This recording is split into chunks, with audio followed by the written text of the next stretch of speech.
Love this podcast? Support it and sponsor today. Simply head to ozcastnetwork.com for details. Ozcast.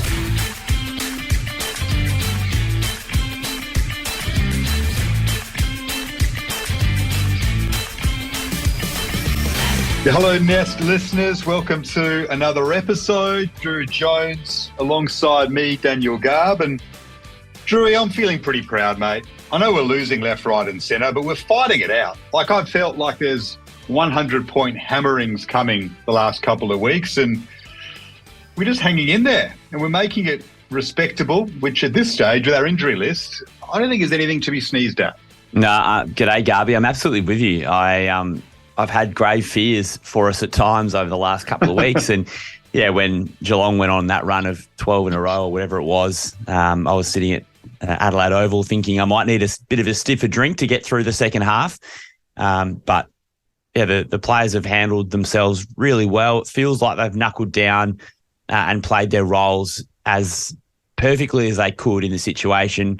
And they haven't completely lost the structure and the new game plan, which we know Adam Simpson has been trying so hard to implement over the start of the season. Like, we haven't lost our identity despite the fact that we've lost some personnel. So that's been really good. And certainly against Port Adelaide, I was worried because they got us last year. They really beat up on us in the corresponding fixture. And again, we were a bit short on personnel coming off that Geelong game where I felt like we put in a lot of effort to sort of stay in it and not get smashed. I wondered if there'd be a letdown 2 travel weeks in a row, but the players, they were really, really professional, and I admire what they've done.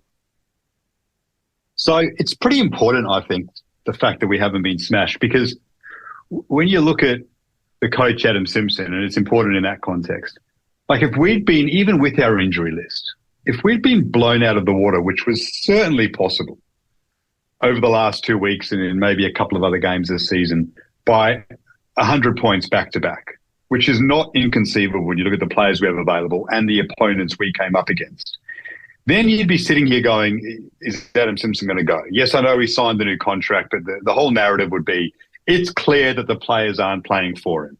And that would be the talking point around the AFL. They've given up. This happened last year and the season before. How many big losses can you have? Surely it's time for the coach to go, even at this stage of the season, even with the new deal. The fact that we have fought things out by no means does it mean Adam Simpson will be an overwhelming success in this new contract that he signed in that period. Overall, he is, of course. But it's had a huge impact, I think, in us viewing that they are still playing for him at the moment. Like, his voice is resonating with this playing group right now. They are fighting things out. That's something, I reckon, which is pretty important when you look at the on-field performance of the club on the whole at the moment. Yeah, so I'm preparing for AFL tonight a little bit later on, and I'm talking to Will Schofield, and one of the West Coast questions I have in there is, how much credit should we be giving Adam Simpson right now? Because not many coaches have had to go through what he has from a personnel point of view. Well, no one has, because West Coast, the season that we had last year with injuries and COVID stuff was the worst of any team in the competition. And then when you get all those season-ending injuries, and then that starts to rear its head again the next season, like, that's just something that AFL coaches don't normally have to deal with. I mean, I know you cover the Swans, and John Longmire is going through some issues at the moment trying to get that Swans team together with senior key personnel missing. It's such a massive challenge, and the best ability is availability really in the AFL. And if you look at towards the top of the ladder, probably aside from Collingwood, really, most of those sides have got close to their best teams on the park. So it's a lot to deal with. And when you think that you're trying to implement a new structure and game plan and take the team forward instead of treading water and going backwards like they have over the last 18 months, to not have your players out there has been, such a challenge for Adam Simpson. But he's held up really well, and obviously the message is getting through. And then the players they've played their part as well, Garby. They've, the senior players who are still out there are playing good footy, and the youngsters are showing that they've got some, not just ability, but a bit of I guess, some mental fortitude, which has been lacking over the last 18 months. So it's great to not have that narrative around Adam Simpson. We don't have to talk about it as much. I know it's come up in conversations between us. But right now, his job performance, to me, is probably a B or B plus. And over the last 18 months, it's been poor. But right now, he's coaching really well, and the players are responding. Yeah. All you want to see as a fan is, are the players playing for the coach? Are they still desperate to heed the message that he gives them? And at the moment, you've got that feeling. Now, expectations are pretty low, so that must be taken into account. When expectations change, players come back, we get a good team in the park, hopefully in the second half of the season, we might look at it differently. Who knows? But that's where it is at the moment, which means that without any pressure on Simpson, at this point in time, serious pressure, there's still a bit because we're still losing, but not that massive heat. Then it's on the strength and conditioning team because of our injuries. I always find this a really hard one to comprehend. Like, they could be the unluckiest people in sport to be copying this heat because maybe none of the injuries are their fault. They're either unfortunate contact injuries or bodies like that of Yo and Shuey and McGovern that they can do nothing about. But maybe they can. We don't know. Where do you sit in it? Yeah, I've grappled with this question a bit. It's just so hard to make any judgments from the outside, except for just looking at the injury list. We spoke about this before, I think on Twitter Spaces last week, that I felt it was a bit disingenuous the way that they spoke about the Yo and Nat Nui injuries early in the season. And clearly, I think there's probably a broader conversation to have about Nick Nat and where he's at and how they've managed his body. But there's been so many collision injuries, Garby. Honestly, I just don't see how we can fairly and squarely point all the blame at strength and conditioning and rehab at this point because it's just so unlucky. I mean, these things happen in sport, as we know, but for it to happen continuously to the same team and sometimes the same players is just unbelievable. The only one I can't fathom is why Liam Ryan came back on the ground. So in the derby, if he pulled his hamstring, why was he allowed back on the ground? Maybe he didn't communicate it effectively enough to the staff and say, this is what I've done. Maybe he was just desperate to get back out there. I don't know. But if you've done a hammy, how can you go back on the ground? Yeah, that was strange. I think in commentary, did they say they thought that he might have hurt his knee? Knee, back, no one could work it out. Yeah, I don't know if that was whether Pav and Will Schofield were getting any communication from the Eagles bench when they were doing the game and giving those updates on the sidelines. But why was he out there if he'd hurt his hammy? For all we know, he had a little strain and then he's made it 10 times worse. Well, that's it. We just don't know, do we? Yeah. And he may well have made it worse because he was trying to jump at the ball and he was running around. Oh. It was. Maybe he didn't communicate it effectively. Maybe he said, no, I'm fine. It's just my back. And I don't know. Sometimes players can do that. But that was the only one that really irked me. The rest, yeah, you're right. We're unsure, but it's so frustrating because we're actually playing some nice footy and there have been some really good signs. And there's been a few games, like especially the Dockers one, where you thought if we have 5 or 6 players out there that are out, we could have jagged this. I look at Carlton this week, and I think if we just had 3 or 4 of them, we can win. We can seriously win because, the likes of Jinby and Cully and, Witherden's going well. Petrevsky season's adding a lot. JJ still playing nicely. Bailey Williams in the ruck. Where have all the critics gone? Where have all the knockers gone? The smart asses who said he wasn't up to it. He wasn't an AFL footballer. Where are they right now? Guessing they're not saying much, the Warriors on their keyboards. Geez, didn't he play well on the weekend? I know that Bryn Teakle's still starting out his career, so there's a couple of young bucks in the ruck, but he was monstering them at times, and I think he ended up with over 10 clearances. Yeah, it was really impressive. It's amazing what a bit of time and just logging those games, getting those reps up. And then all of a sudden you get like a slightly easier matchup. You come up against some of those big gorillas and it's hard yakka out there for Bailey Williams, but then he gets one against Bryn Teakle and he gets to actually show us what he's got. It's been awesome. And these injuries have created opportunities and no one's really let us down. I thought we were probably a bit thin on the weekend, like Zane True I know he tries hard and he's been through a bit off the field, but he's probably not quite up to the level. But he came in and, did his best. But, yeah, we're just a couple short at the moment. There's not much, happening in our waffle team. There's not many players available to play. I know Schofield played on the weekend in a pretty big loss. So there's actually not much to pick from right now. So you're right. I think Carlton would be gettable this week. We would have won the Derby if it wasn't for those injuries, and the Blues, I think, are gettable.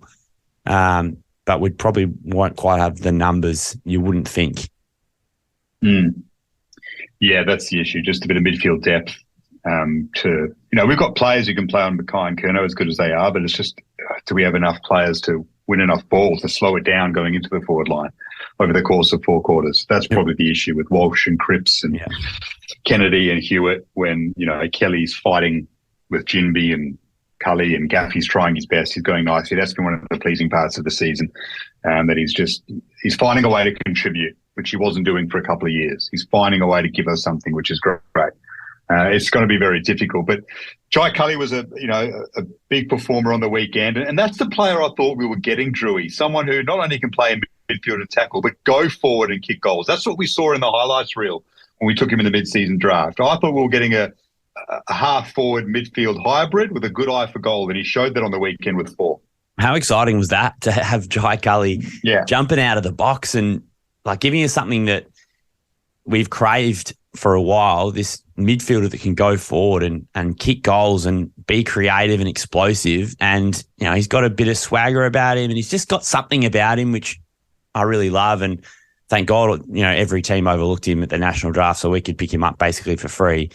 And, he's got a hard head, took a knock from Tom Jonas and got up and kept going. He was kicking goals in different ways, ground balls and snaps and set shots, took a couple of contested marks.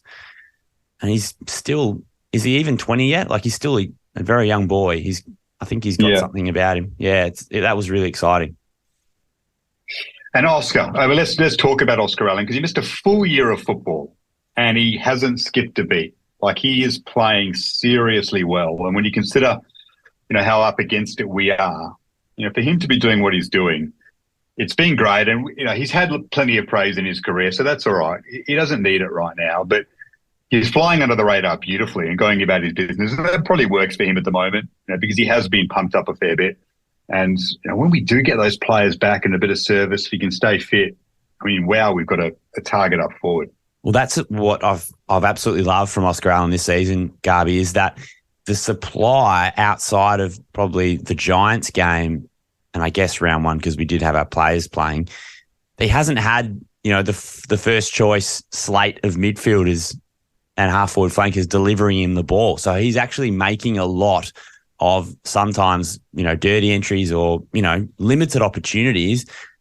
We're playing well, and I think the game style lends itself to getting, good opportunities in the forward 50, because if you're moving it a bit quicker, hopefully we've got, a better ratio up there for Oscar Allen. Think about last year, Jack Darling just battling it out, or Josh Kennedy battling it out 1 on 4, 2 on 5. Oscar's getting a few more hit-ups on the lead and he's taking contested marks and finishing his opportunities. I was talking to Nick Butler, who works for Channel 10, and he calls games occasionally, and he hadn't seen a lot of these West Coast youngsters. So over in Adelaide, we had a bit of a chat talking about some of the qualities of the young guys he hadn't seen. And then he said to me after calling that Geelong game, he said, I love seeing Oscar spray midfielders for their crappy kicks. That's the sign of A, a good forward, and B, kind of like an old school forward who's like, no, this is how I want it. Deliver it to me this way. Give it to me here. I kind of like that he's got that about him. Yeah, and he's got a player, obviously Jack Darling's the main target, but Jake the Snake, he deserves a bit of airtime in the Nest podcast this week for the season he's having. 23 disposals on the weekend, 10 marks, kicked another goal. That's coming off a couple of big performances prior to that. He's found his place. And I always said the knock on Jake was not that he didn't have talent and that he didn't add an X factor to the team. He did. It was that he struggled to do it when we were up against it in games. He struggled to do it away from home. This season he's doing it in all sorts of ways. When he's been asked to pinch hit in the ruck too. What a campaign he's having. It's great to see.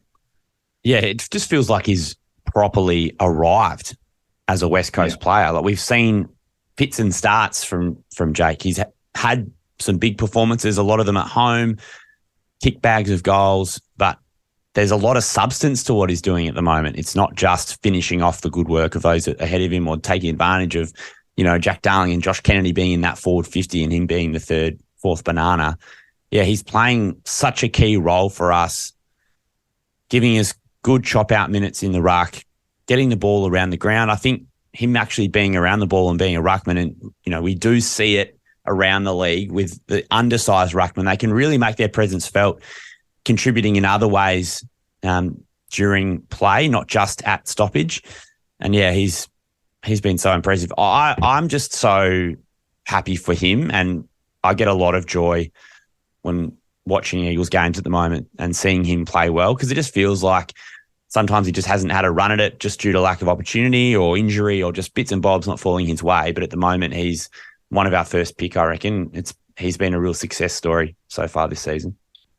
Yeah. So we look at the Blues game then, and I'm really excited to watch it.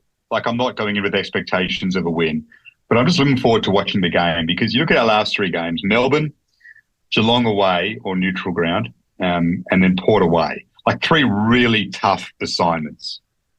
And we got beaten by, 40 to 60 points in all of them. But they're tough games. And I've got a theory, and Carlton's a good side, I know that, but they're not at their best right now, and they're missing a couple of players.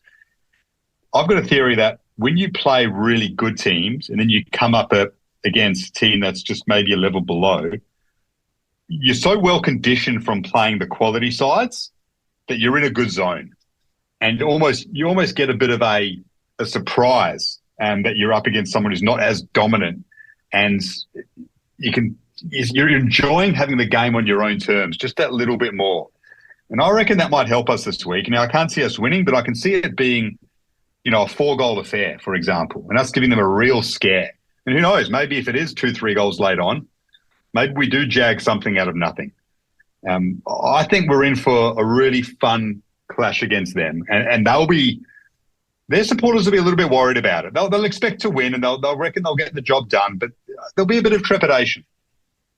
Well, I just think we've got a really good opportunity to potentially be in this game and be a chance to win for a bit longer than we have been the last couple of weeks. We've done really well to hold on against Geelong and Port Adelaide, not get blown out of the water, and then have the game on our terms for periods of the game. But I could see us giving Carlton a bit of a shake, and they're actually not playing that well, Garby. I'm not sure how much you've watched Carlton this season.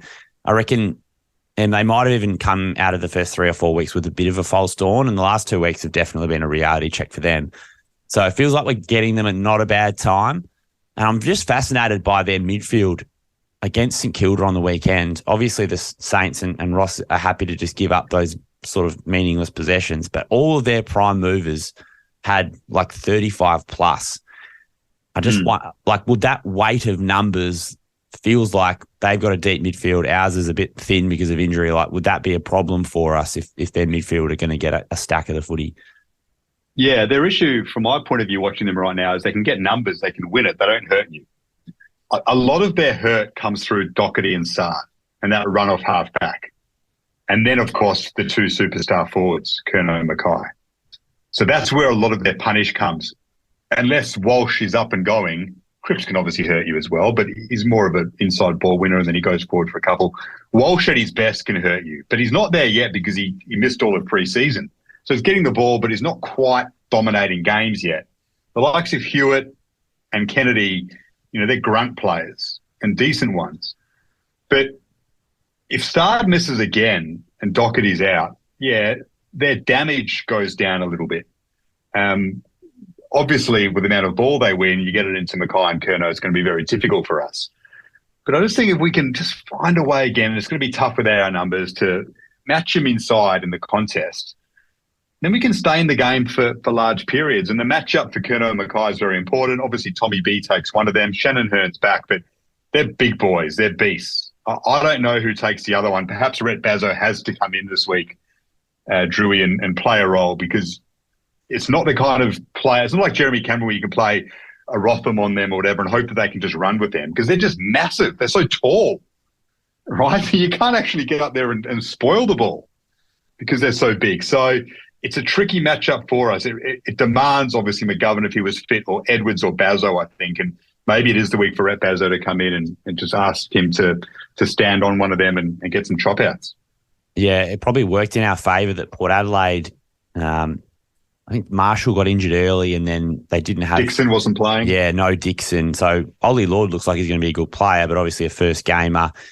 So their forward line wasn't as hulking as potentially it could have been, and that maybe allowed us to sort of get Bazzo back just through being the sub, and it was nice to have him come back into the side and be a part of the group. But I think he's going to have to put the work boots on this week because, yeah, Rotham's just not big enough to go with Mackay or Curnow. So I would be guessing, there's going to be a real onus on Hearn, Rotham, Witherden, Duggan, whoever it has to be to get across, and help those guys as much as they can because, Bazzo versus a Coleman medalist one-on-one, we're not expecting him to be able to win too many of those contests or hopefully halve a few. So it's going to be a real collective effort. I'm just looking at the injury list, which was updated yesterday. West Coast has a lot of TBCs. Bergil, Chesser, Cole, Cripps, Edwards, Hewitt, Hoff, Hearn, Long, hamstring.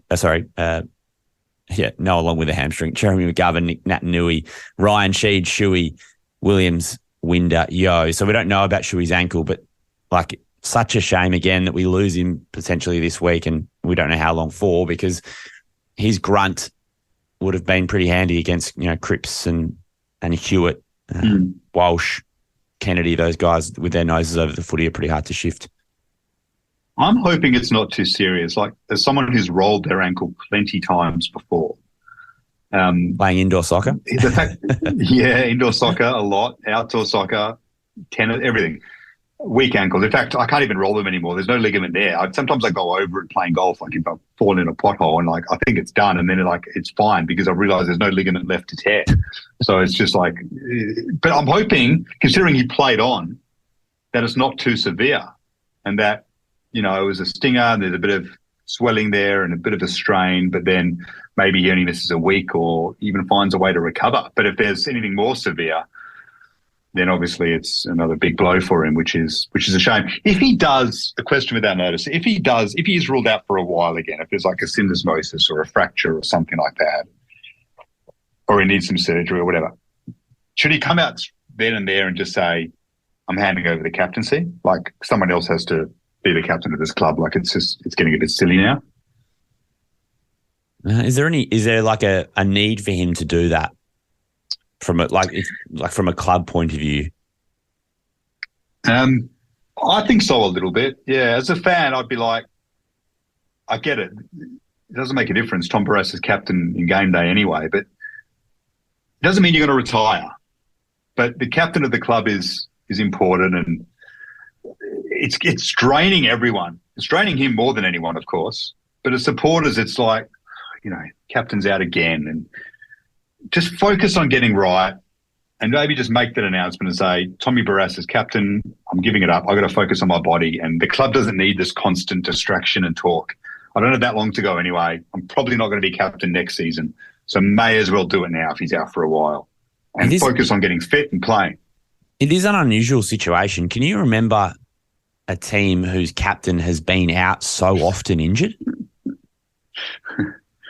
Not really. I'm sure there's been a few, but it's hard to think of one that's gone through as much as he has the last few years. And the most annoying part is, because everyone goes, Luke Shuey will surely retire next year and all that.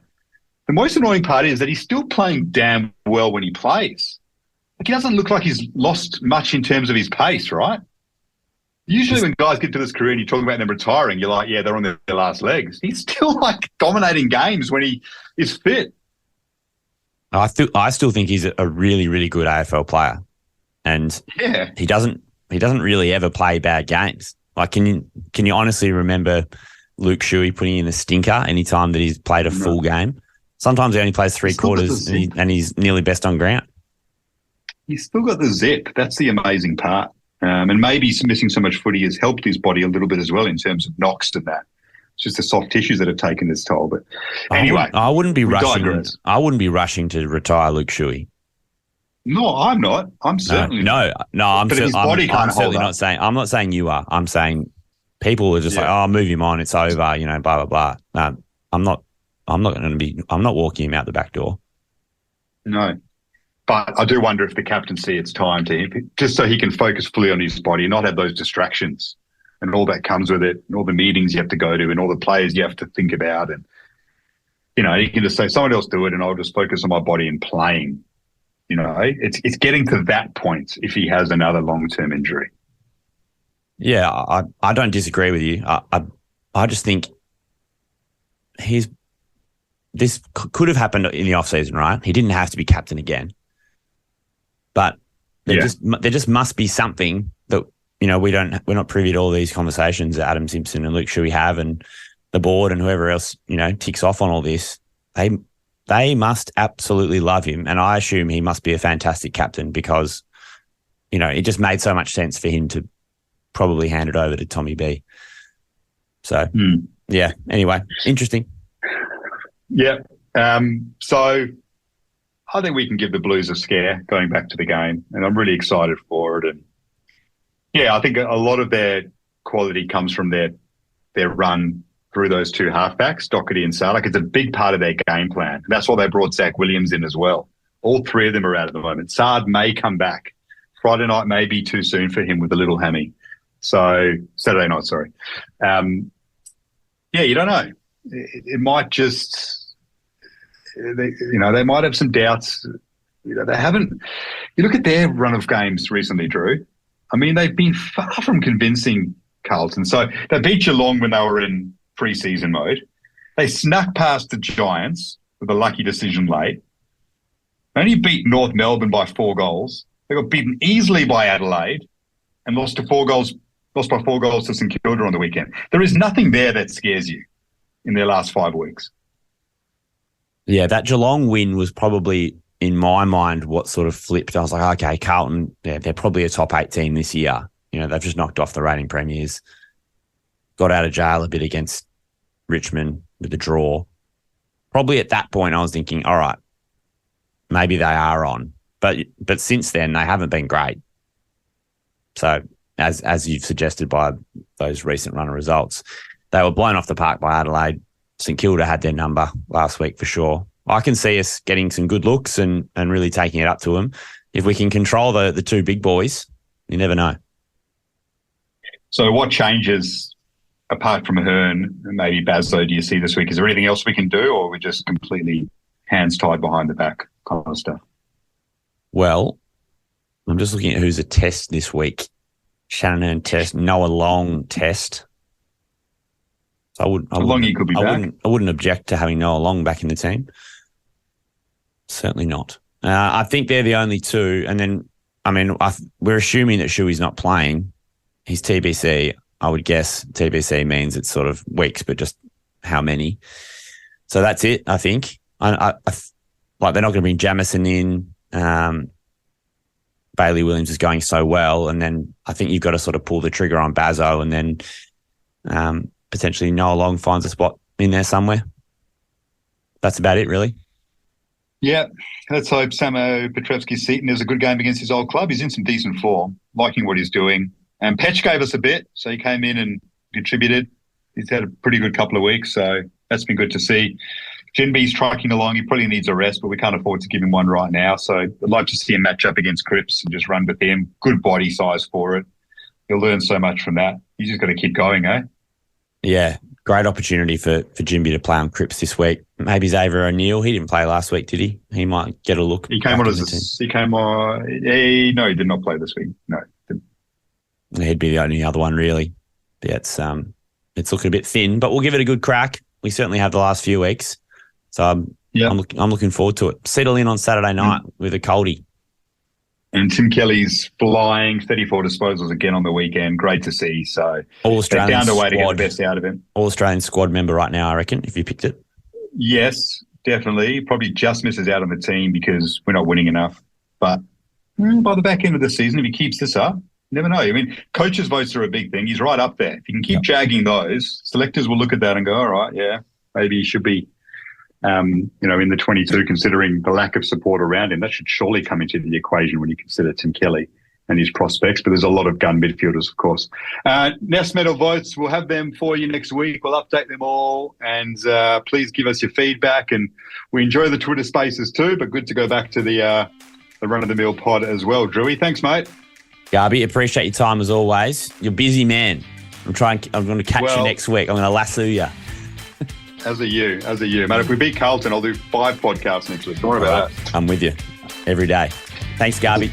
Love it, mate. Speak to you later. See ya.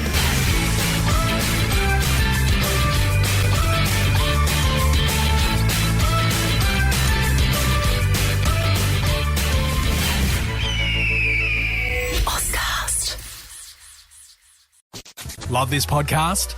Support it and sponsor today. Simply head to AuscastNetwork.com for details.